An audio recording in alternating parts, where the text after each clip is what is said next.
Bismillahirrahmanirrahim. So we are left with 2 or 3 slides. So let me finish them.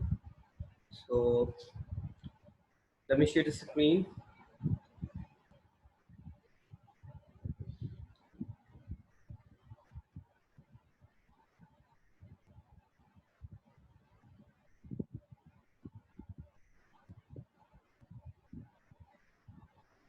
Okay, so we were talking about mind mapping, that you can represent or summarize your information through a mind map, through graphical representation. आप एक graphical way के अंदर अपनी information को represent कर सकते हैं और ये जो image है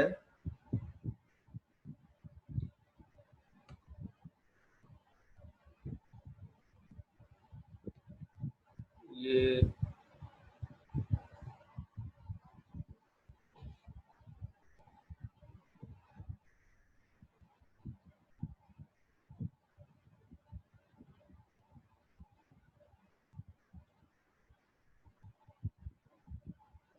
just a second. Alright. Okay, ये जो इमेज है, ठीक है, ये इसका एडवांटेज ये होता है कि इसको याद करना, ठीक है, बहुत आसान है और ये इमेज आपके माइंड में जो है वो बन जाती है, ठीक है। एक जो इमेज होती है that is worth of 1000 words, ठीक है। एक मतलब 1000 अल्फाज से बेहतर होती है एक इमेज। तो ये इमेज जो है वो आपके माइंड में डेवलप हो जाती है, ठीक है। तो इसलिए ये जो माइंड मैपिंग है ये अच्छी टेक्निक है इंफॉर्मेशन को समराइज करने के लिए और इंफॉर्मेशन को याद करने के लिए, ठीक है। तो आप इसको ब्रांच आउट कर देते हैं, डिफरेंट ब्रांचेस में कन्वर्ट कर देते हैं। हेडिंग्स होती हैं, मेन हेडिंग्स और फिर सब हेडिंग्स, या हेडिंग्स और उनके जो मेन पॉइंट्स हैं आप उनको फ्रेजेस में, अल्फाज में लिख लेते हैं और आप जस्ट उनको देख के आपको अंदाजा हो जाता है, ओवरऑल एक पिक्चर बन जाती है कि अच्छा यार ये डिटेल क्या थी, ठीक है। तो इसको फिर जब आप एग्जाम्स के अंदर रिवाइज करते हैं तो फिर आप just by looking at the mind map आप सब आपका कॉन्सेप्ट क्लियर हो जाता है कि अच्छा यार पूरे चैप्टर में है क्या, ठीक है। तो ये समराइज करने का, समरी का बहुत अच्छा तरीका है, ठीक है। Okay, now let's talk about reading skills के अंदर there are two things, skim reading and scan reading. Skim reading और स्कैन रीडिंग क्या होती है, ठीक है, ये मैं आपसे शेयर करता हूँ। स्किम रीडिंग होती है, in skim we identify the main ideas in each paragraph. हम स्किम करते हैं, ठीक है, हम क्या करते हैं डिटेल्स में नहीं जाते, वर्ड फॉर वर्ड नहीं पढ़ते, हम जस्ट जो है ना वो बर्ड आई व्यू करते हैं, ठीक है, एक सर्वे सा करते हैं और पूरा गो थ्रू कर देते हैं हेडिंग्स को, सब हेडिंग्स को, और हम we try to find out the main idea of the whole lesson और होल टेक्स्ट। हम जल्दी जल्दी पढ़ के, ठीक है, मेन आइडियाज को देख के, ठीक है, और हेडिंग्स को देख के, सब हेडिंग्स को देख के, डायग्राम्स और इसको देख के हम ओवरऑल एक सेंस डेवलप करते हैं कि अच्छा यार मेन आइडिया क्या है, उसे हम कहते हैं स्किम रीडिंग, ठीक है। To get the overview, gist और main idea of the text we do skim reading, ये स्किम रीडिंग है। स्कैन रीडिंग होता है, स्कैन होता है looking for a specific information, ठीक है। आप मेन आइडिया की तरफ नहीं जाते, you read quickly to find out a specific information, ठीक है। फॉर एग्जांपल एक लेसन दिया गया है और आपसे पूछा जाए कि भाई find out who invented x not gate. X not gate किसने जो है ना फाइंड आउट की, जो इन्वेंट किया था। आप क्या करेंगे, आप डायरेक्ट एक्स नॉट गेट की हेडिंग पे जाएंगे और वहां से इन्वेंशन का लफ्ज या उस बंदे का नाम फाइंड आउट करेंगे जिसने वो इन्वेंट किया था, और आप वो इन्फॉर्मेशन वहां से पिकअप करेंगे, ये है, ठीक है। ये है स्कैनिंग कि आप you are looking for specific information. Qazi Azam जो थे वो अपना जो वारंट लॉ करने के बाद पाकिस्तान कब वापस आए, डेट होगी कोई, तो आप क्या करेंगे, बाकी सारी इंफॉर्मेशन को छोड़ देंगे, बस वही हिस्से तक पहुंचेंगे जहां पे वो इंफॉर्मेशन मेंशन होगी और वो आप बता देंगे, ठीक है। ये स्कैनिंग है। You move your eyes quickly until you get the specific information. For example, when you try to find out a phone number in a phone directory, ठीक है। फॉर एग्जाम्पल आप जो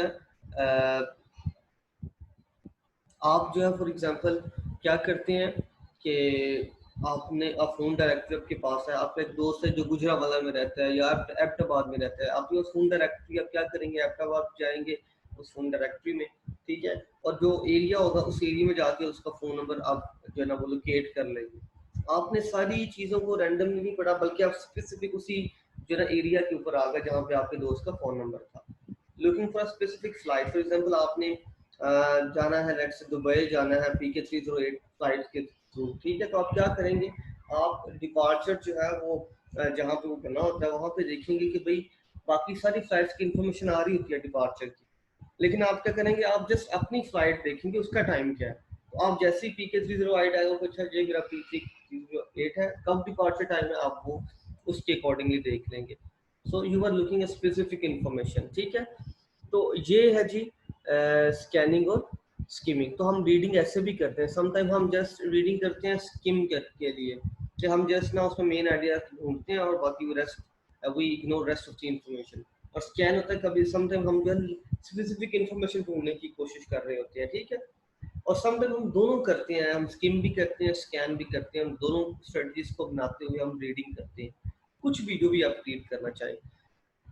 तो ये था जी स्टडी स्किल्स, ठीक है। इसके अंदर let me give you a quick recap. हमने जो बात की है, ठीक है, वो सबसे पहले प्लानिंग की है, that goal setting is very important, ठीक है। Whatever you want to achieve you need to set that goal, ठीक है। और आप उसको जानना है कि आपने उसको मटेरियलाइज कैसे करना है, गोल है क्या।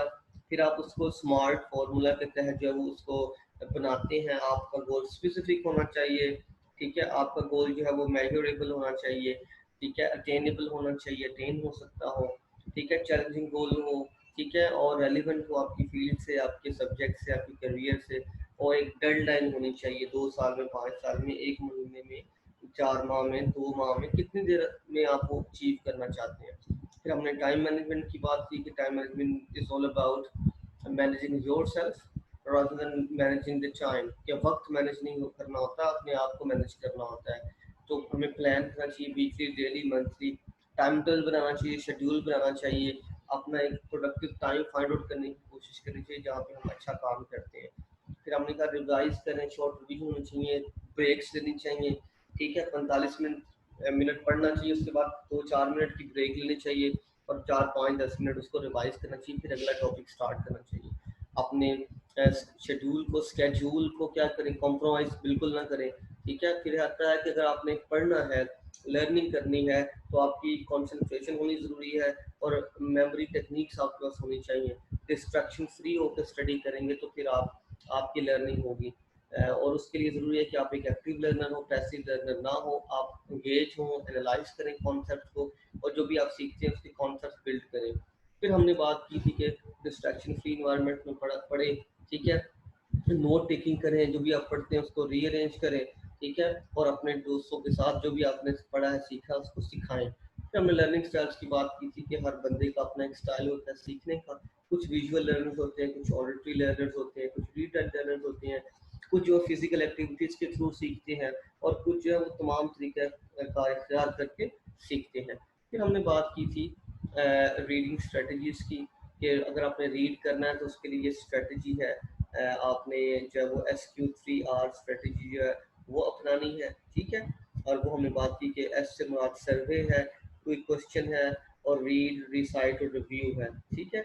आप जो भी पढ़ते हैं उससे पहले उसको रिव्यू करें, सॉरी सर्वे करें उसको, एक बर्ड आई व्यू दें, उसकी हेडिंग्स को देखें, उसके टाइटल को देखें, समरी पढ़ें, तो आपको ओवरऑल एक सेंस पता चल जाएगी कि भाई इसमें हम क्या पढ़ने जा रहे होंगे, ठीक है।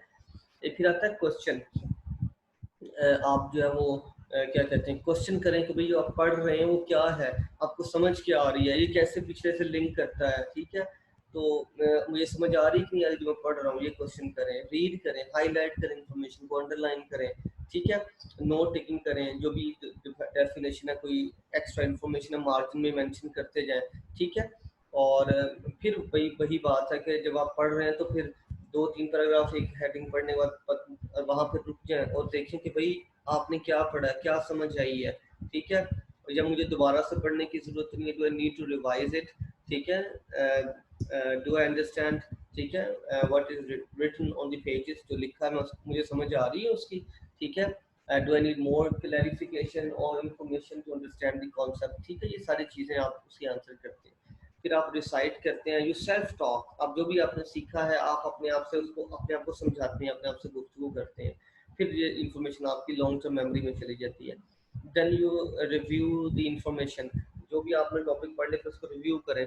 अगर आप कोई भी चीज़ पढ़ने के बाद उसको 24 आवर्स में रिव्यू कर लेते हैं तो 80% रिटेन रहती है, ठीक है इन्फॉर्मेशन। अगर आप रिव्यू नहीं करते, दोबारा कुछ दिनों के बाद देखेंगे तो वो सिर्फ 20% इन्फॉर्मेशन आपको याद रह जाएगी, बाकी सब भूल चुका होगा और फिर उसको दोबारा से नए सिरे से सीखना पड़ेगा, ठीक है। उसके बाद आता है जी नोट टेकिंग में। नोट टेकिंग के लिए जरूरी कि आप एक्टिव लिसनर्स हों, ठीक है, आप लिखें, नोट डाउन करें, जोट डाउन करें इन्फॉर्मेशन को जो भी टीचर बोलते हैं, सिंबल्स के जरिए, कलर्स के, नंबर्स के, अंडरलाइन करें, सर्कल करें, हाईलाइट करें, ठीक है। और जो भी इम्पोर्टेंट इंफॉर्मेशन है उसको नोट डाउन करें, page number, book number, chapter number, ठीक है, और डेट मेंशन करें जहाँ भी आप नोट्स बना रहे हैं ताकि आपको कल को उसको ट्रैक करना आसान हो जाए, ठीक है। उसके बाद दोबारा से उनको रिवाइज करें, ठीक है, जो आपकी गलतियां थी नोट टेकिंग करते हुए, या आपसे साफ सुथरा नहीं लिखा गया था, या आपने इन्फॉर्मेशन को अरेंज नहीं किया था उसको रीअरेंज कर लें, कंडेंस कर लें, कोई मीनिंग नहीं आ रहा था उसको आप फाइंड आउट कर लें, ठीक है। और अपनी हैंड राइटिंग को इम्प्रूव करें, जहाँ पे आपने लिखा था आपको आप सही नहीं लिख पाए उन फ्रेजेस को, सेंटेंसेस को कंप्लीट कर लें। फिर हमने बात की समराइज करने का एक तरीका माइंड मैपिंग भी है, कि आप जो है वो इस तरह माइंड मैपिंग के थ्रू आप सेंटर में मेन हेडिंग लिखते हैं, उसके बाद उसकी जो डिफरेंट टाइप्स हैं, कैटेगरीज हैं या ब्रांचेज हैं या टाइप्स हैं वो हम लिखते हैं, और फिर मेन हेडिंग है और फिर सब हेडिंग आ जाती हैं, या उन सब हेडिंग्स में जो उनके कॉन्सेप्ट हैं, आइडियाज आप वो मेंशन कर देते हैं, वन वर्ड, टू वर्ड और इन अ सिंगल फ्रेज, ठीक है। और इस तरह ये इंफॉर्मेशन जो है पूरी की पूरी एक मैप के ऊपर ड्रॉ हो जाती है, ठीक है। फिर हमने बात की थी रीडिंग स्किल्स में स्किम होता है, स्कैनिंग होता है। स्किम होता है कि आप जर्नल पढ़ते हैं, ठीक है, आप देखते हैं कि इसके अंदर इसकी थीम क्या है, मेन आइडिया क्या बयान कर रहा है, ठीक है।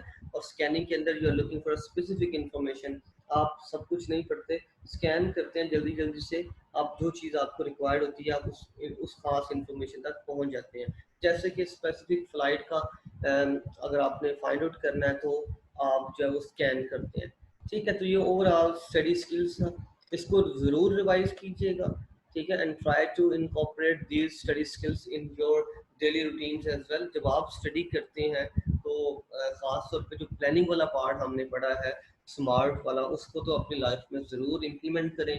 इसके अलावा जो रीडिंग स्ट्रेटजी हमने पढ़ी है SQ3R, वो लाजमी पढ़े, जब भी पढ़े तो वो फार्मूला जो है वो ज़रूर अप्लाई करें, तो इंशाल्लाह आपको दोबारा पढ़ने की, रट्टा लगाने की, रूट लर्निंग करने की, क्रैमिंग की ज़रूरत नहीं पड़ेगी, ठीक है। अब जो सीखेंगे वो आपकी लॉन्ग टर्म मेमोरी में चला जाएगा और आपके कॉन्सेप्ट बिल्ड होंगे, ठीक है। आप एनालिटिकली, क्रिटिकली चीज़ों को देखेंगे, ना कि जस्ट क्रैमिंग के ज़रिए, ठीक है, आप चीज़ों को सीखेंगे और आपका कॉन्सेप्ट कोई बिल्ड नहीं होगा, ठीक है। तो ये चीज़ें हैं जो आपको अपनी स्टडी स्किल्स के अंदर, स्टडी के अंदर जो है वो इम्प्लीमेंट करने की ज़रूरत है, ठीक है।